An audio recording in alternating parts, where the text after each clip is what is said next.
Capítulo 2, versículos 5 al 13. Hechos capítulo 2,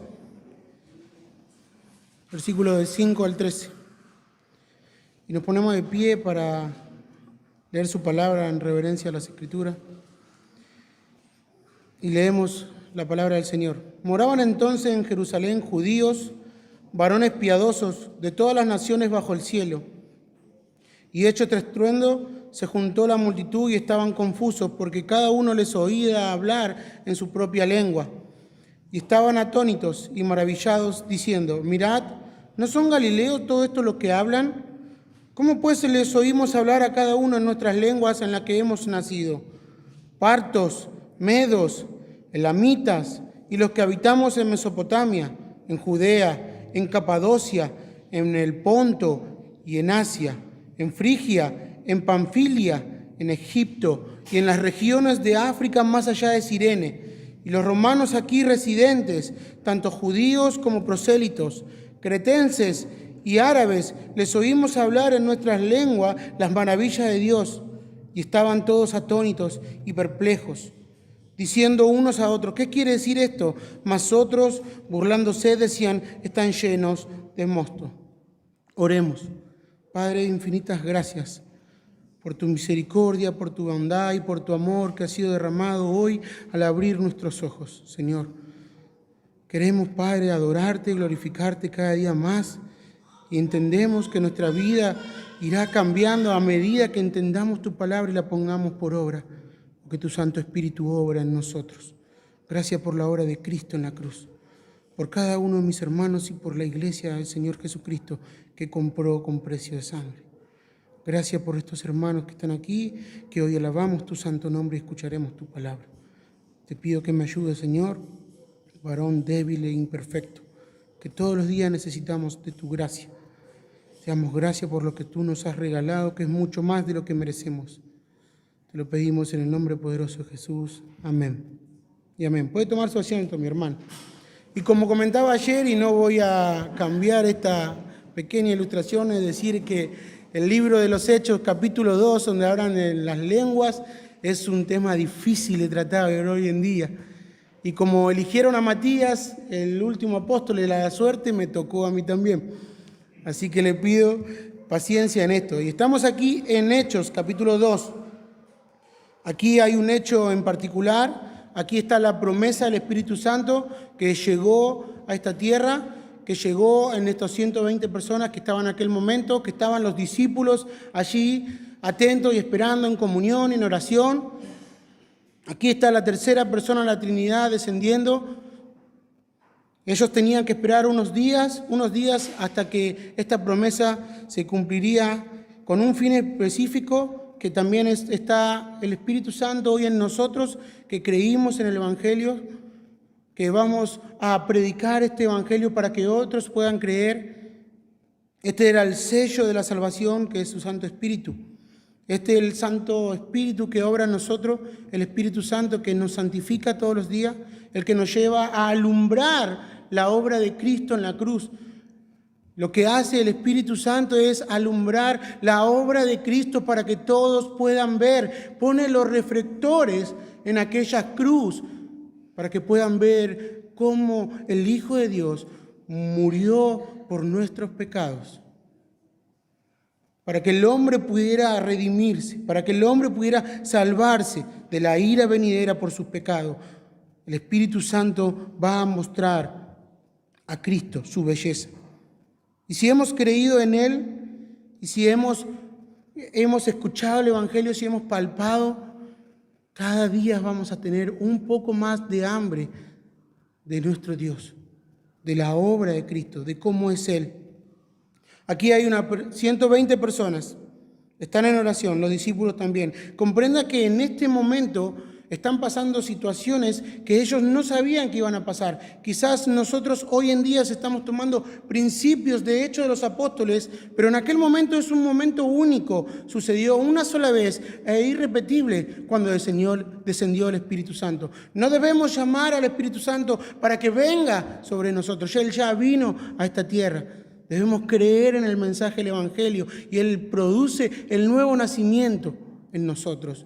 Él es el que nos da vida. Él es el que saca nuestro corazón de piedra y pone el corazón de carne, dice tu palabra. Y ellos estaban allí esperando. Y el punto de lo que Lucas está comunicando aquí en Hechos capítulo 2 del 5 al 13 es la promesa que fue cumplida.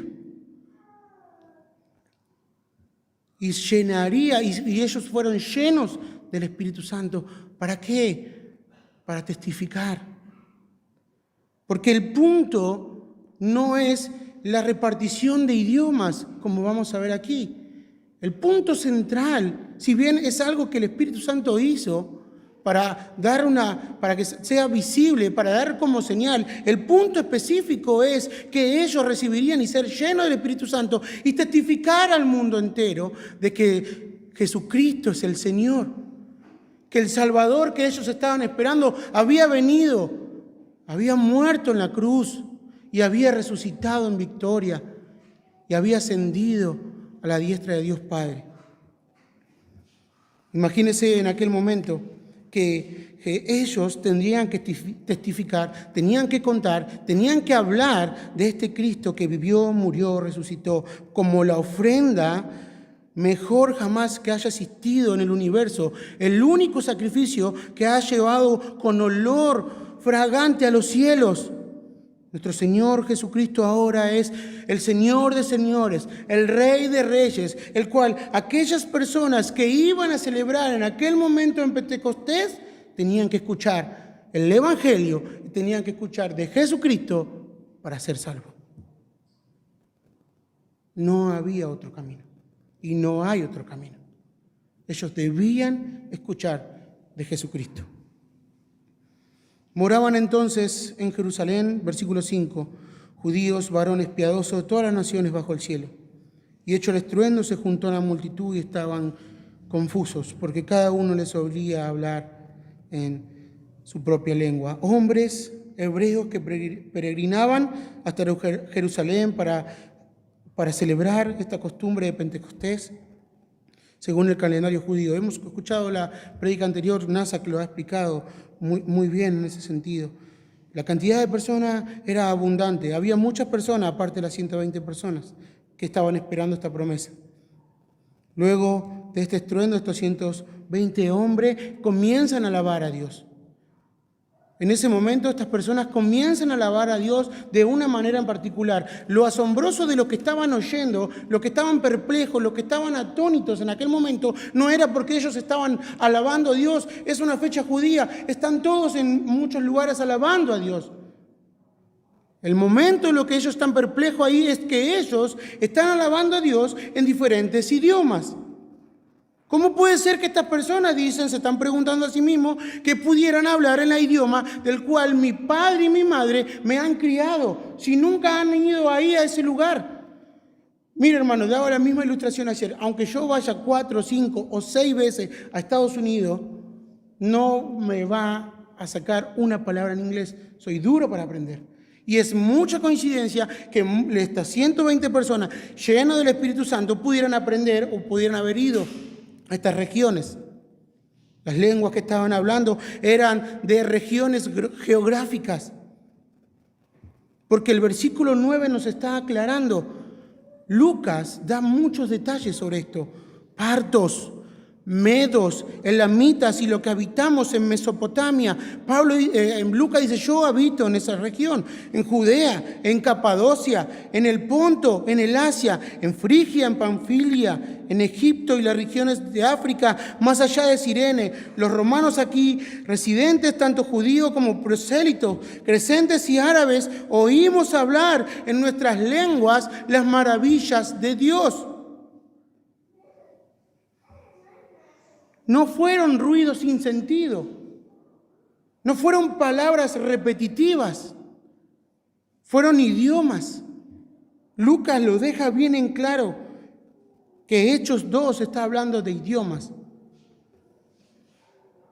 Cómo nos sorprende al leer esto, cómo el Espíritu Santo había descendido y había dado por señal y repartió en aquel momento las lenguas a aquellas personas que no conocían ninguno de esos idiomas.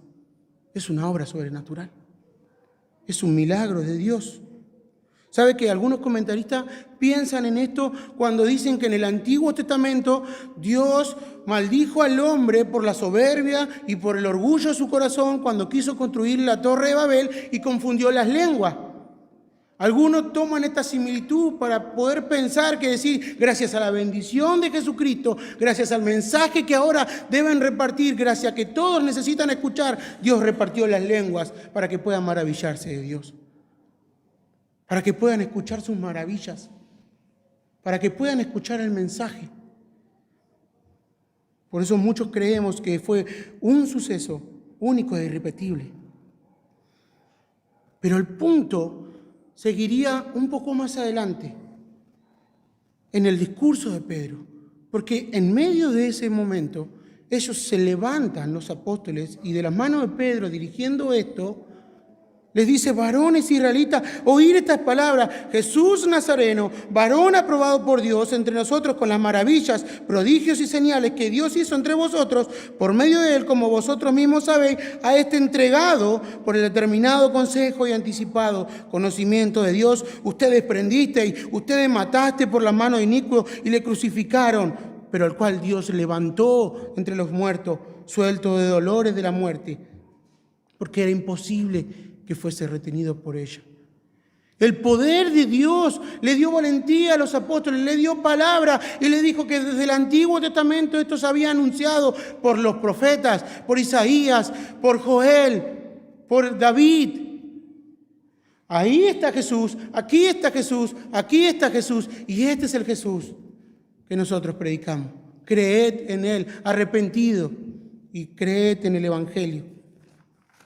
Ese es el poder de Dios, para que ellos pudieran testificar, ser testigos, para que ellos pudieran esparcir este Evangelio. Aquí es donde pasa del antiguo pacto al nuevo pacto.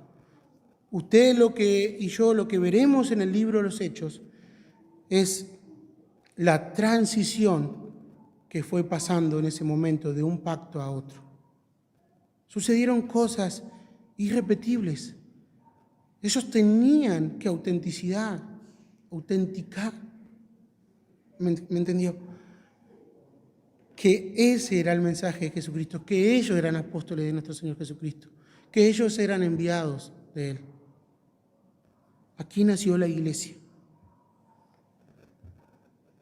Un suceso único e irrepetible, el Espíritu Santo mora en nosotros, los que creemos en el Evangelio de Jesucristo. Él es el que nos da la vida, Él es el que nos santifica. Pero aquí hay algo que no quiero dejar pasar. Hay algo que medité mientras hablábamos, pensaba en esto y hablaba con mis hermanos, es cómo Hechos 2 fue muy mal interpretado a lo largo de la historia. Pero no hace mucho, no hace muchos años, aproximadamente hace 200 años ha pasado esto. Aparentemente, un grupo de hombres quisieron replicar lo que hablaba Hechos 2 de los apóstoles. Quisieron replicar el hablar otros idiomas. Y ellos dijeron que la señal de convertirse, la señal que daba el Espíritu Santo era el hablar en lengua. Ellos tomaron Hechos 2 e hicieron una doctrina. Y lo que estamos aprendiendo y lo que hemos aprendido es que Hechos 2 no manda. Lo que Hechos 2 está haciendo es narrar. Hechos 2 no está explicando. Hechos 2 está contando. Lucas le está hablando a Teófilo. Teófilo, escucha lo que sucedió. Esto sucedió. No puedo yo tomar eso y decirlo, ciertamente replicarlo hoy en día, porque fue un suceso que pasó una sola vez en la historia.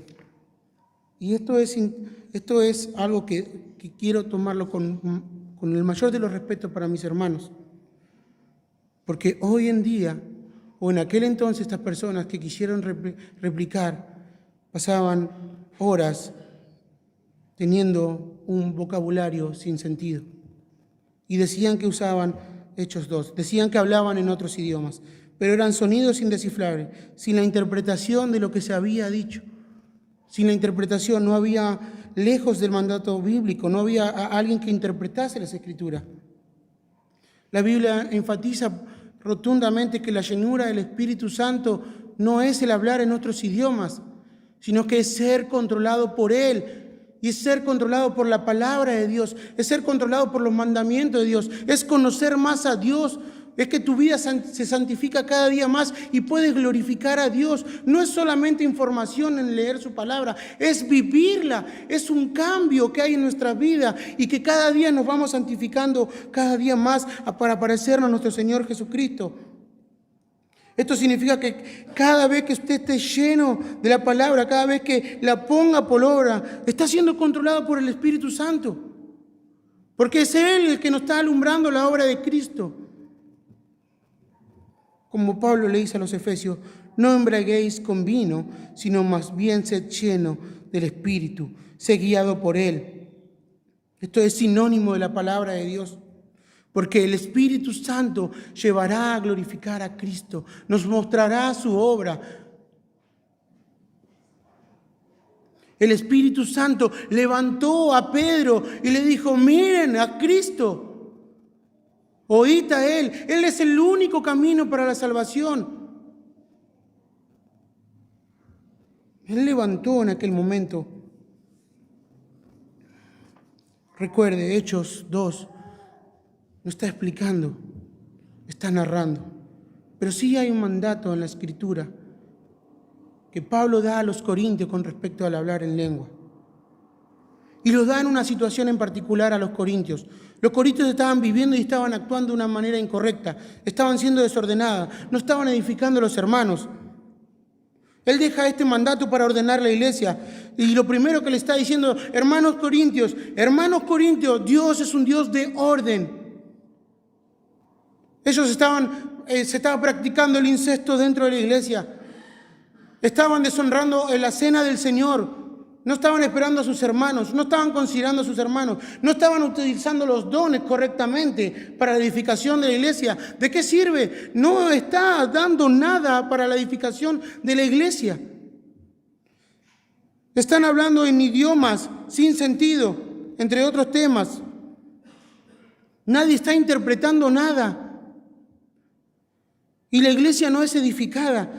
Entonces carece del sentido por el cual el Espíritu Santo lo había repartido. Si no hay intérprete, debe callar en la congregación, dice Pablo a los corintios.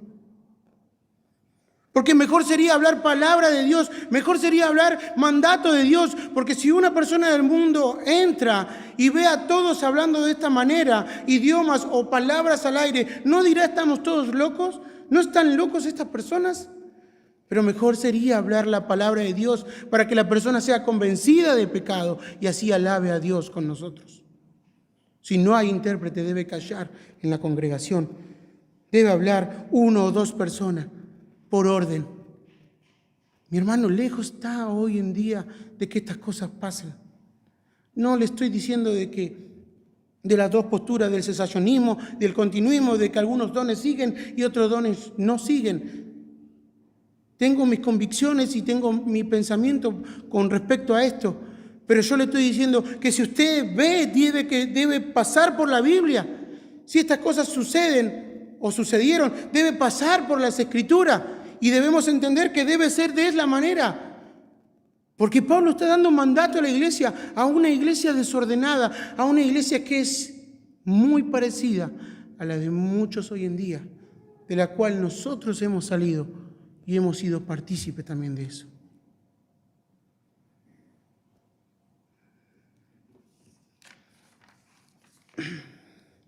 Primera de Corintios, capítulo 12, versículo 1. Quiero decir un par de puntos con respecto a esto. No me quiero extender demasiado. Primera de Corintios, capítulo 12, versículo 1. Pablo le dice, no quiero, hermanos, que ignoréis acerca de los dones espirituales. Habla de los dones. Y Pablo comienza a hablar de diferentes dones en el versículo 4. Pero a cada uno le es dada la manifestación del Espíritu para provecho. Si entendemos que es el provecho de la iglesia, entendiendo que usted me edifica a mí y yo le edifico a usted, ese es el provecho de los dones que Dios nos ha dado en la iglesia.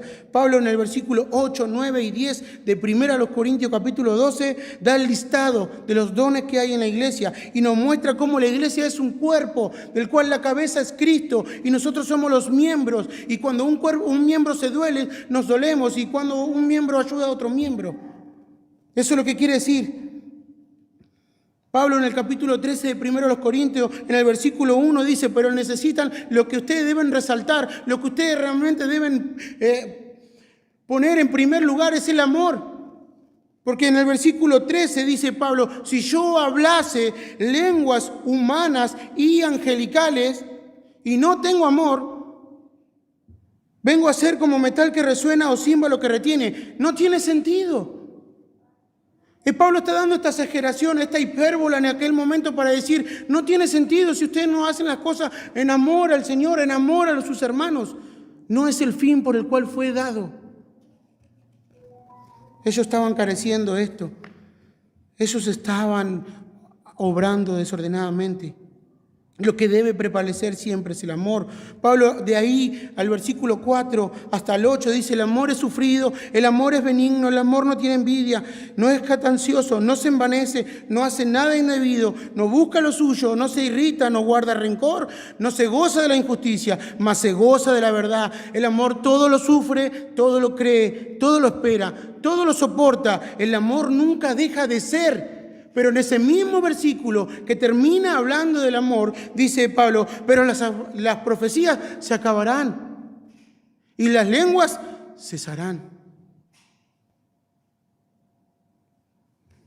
Su palabra está completa. Su palabra está completa. Pero siempre permanecerá la fe, la esperanza y el amor. Y el amor es el mayor de todos ellos. Pablo está dando versículos claros en su palabra, cómo nosotros debemos conducirnos en la iglesia. Corintios, presten atención. Iglesia, preste atención. Primero a los Corintios, ¿sabe qué? Leyendo sobre esto, hablaba con los hermanos, nos vamos para una punta y nos vamos para la otra punta, y es cuando uno va metiéndose en un tema y va viendo cuánto la palabra es tan rica. Nosotros somos los perezosos que no vamos a ella. Su palabra está aquí. Primero a los Corintios, capítulo 14, del 9 al 12. Así también vosotros, si por la lengua no diereis palabra bien comprensible, ¿cómo se enterará lo que decís? Porque hablas al aire. No hay una similitud de lo que pasa hoy en día, lo que hemos vivido. Pablo en el versículo 10 dice, tantas clases de idiomas hay seguramente en el mundo y ninguno de ellos carece de significado. ¿Qué está pasando? ¿Qué están diciendo los corintios? ¿Estaban hablando palabras al aire? ¿Era del Espíritu? Porque si hay tantas palabras en el mundo y todas tienen su significado, ¿qué es lo que está pasando con los hermanos de Corintio? Pero si yo ignoro el valor de las palabras, seré como extranjero para el que la habla, y el que habla será como extranjero para mí. ¿De qué sirve si no edificas a tu hermano? Algunos entendemos que lo perfecto llegó cuando la palabra fue completa, cuando Dios le dijo a Juan, cierra el canon, y tenemos toda la palabra segura. Tenemos todo para vivir en la piedad. Tenemos todo lo que necesitamos en su palabra. No necesitamos más nada. Mi hermano, yo no estoy diciendo que usted niegue algunas emociones. Sométela a la palabra solamente. Y es hermoso alabar a Dios con las emociones que Él nos ha dado correctamente. Cuando un hermano se duele y usted se duele, cuando un hermano está triste y usted está triste, las emociones fueron dadas para que nosotros pudiéramos expresarlas, pero de una manera correcta. Hay muchos testimonios que usted ha escuchado sobre estas cosas. Quiero darle 2 o 3 solamente. Hay personas que decían sobre el hablar en lengua, subiendo al colectivo, que lo ha tomado el Espíritu y hablaban en nuevos idiomas arriba del colectivo. Personas que entraban a los gritos orando a hospitales, hablando en idiomas, en nuevas lenguas. En carne propia yo he visto personas poner falsos maestros, falsos profetas, poner la mano de mi padre enfermo y decir que Dios lo iba a sanar y que el Espíritu Santo le dijo y que Dios le dijo y le confirmó y le reconfirmó que él se iba a sanar. ¿Y qué pasó? ¿Qué pasó con eso? Dios dijo en ese momento eso. Su palabra me dice, está en mis manos. Es la voluntad mía. Confía, confía. Eso no me hace descreer en la sanidad de Dios. Eso no me hace creer que tenemos un Dios poderoso. Pero sí me someto y sí escucho y sí leo lo que Él me ha dicho en su palabra. Familias destruidas por personas que han dicho, Dios me ha dicho, Dios me ha hablado en medio de las lenguas, en medio de estos idiomas que deberían decir, donde no había ningún intérprete más que ellos. He escuchado decir a personas que un hombre debería dejar a su esposa con sus hijos para unirse con otra hermana de la iglesia. Mi hermano, nuestra devoción, nuestra preocupación debe ser el estudio de las Escrituras, porque con ellas podemos caminar correctamente. Lámpara es a mis pies tu palabra y lumbrera mi camino. Es ella la que nos alumbra. Dijo Pedro, tenemos la palabra profética más segura. La tenemos aquí. Debemos trazar las Escrituras con precisión y debemos, algo impresionante que también Pablo decía, que cuando arranca la carta a los Corintios, dice hermanos, aunque ellos en muchos aspectos estaban confundidos, muchos eran hermanos. Y eso nos da la pauta que son nuestros hermanos y que en algunos puntos estén confundidos, nosotros debemos ayudarlos a volver del error.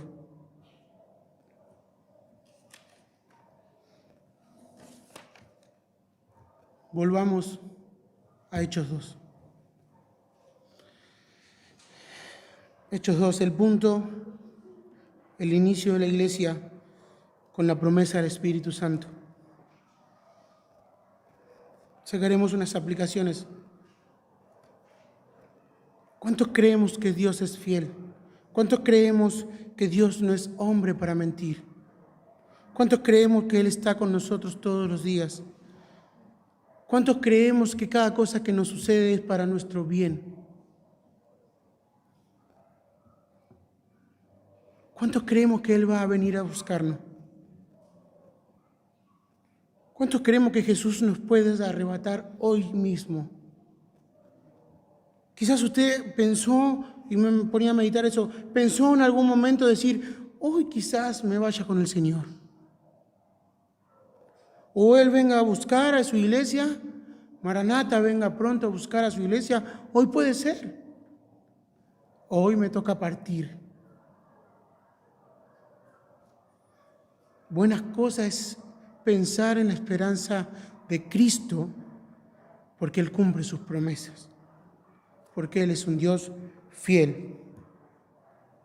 Esta esperanza aviva nuestros corazones, aviva nuestra fe y nos deja en paz con Dios. ¿Sabe que los 120 estaban allí? Los discípulos estaban allí esperando la promesa. Y la promesa vino. Y la promesa se cumplió. ¿Usted cree en las promesas de nuestro Señor? Amén. Esperemos juntos en oración y en comunión, cada una de ellas. Oremos. Padre, te damos gracias, Señor, por tu palabra, por tu amor, por tu misericordia para nosotros. Te damos gracias por mis hermanos, Señor, por el olor fragante que ha subido a los cielos por el sacrificio de Cristo.